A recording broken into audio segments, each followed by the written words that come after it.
سے آپ کو بتایا کہ بس جیسی افطار کا وقت ہو جائے تو فوراً کر لیں، اور اس میں اکثر ہم یہ بتاتے ہیں اور بعض لوگ بیچارے بغیر دلیل کے انکار کرنا شروع کر دیتے ہیں۔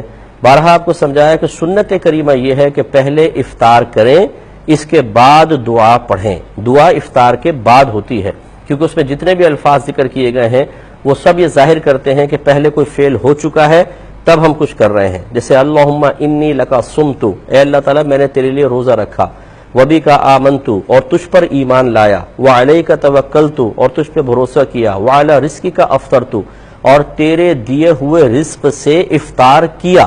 تو دیکھیں روزہ پہلے رکھا ہے، ایمان پہلے لائے ہیں، بھروسہ پہلے کیا ہے، تو افطار بھی پہلے ہوگا، اس کے بعد پھر دعا پڑھی جائے گی۔ لیکن وہ ہاتھ میں لے کے بیٹھے ہوتے ہیں اور ٹی وی پہ اصل میں وہ لکھا بھی ایسے ہوتا ہے سلائڈ پہ کہ روزہ کھولنے کی دعا، یہ بالکل غلط لکھا ہوتا ہے، یوں ہونا چاہیے روزہ کھولنے کے بعد کی دعا۔ یہ اگرچہ عجیب لگے گا آپ کو، بہت سو کو مطلب عجیب لگتا ہے، لیکن جو صاحب علم ہے ان کو کوئی عجیب نہیں لگے گا، کیونکہ اصل سنت ہی یہ ہے۔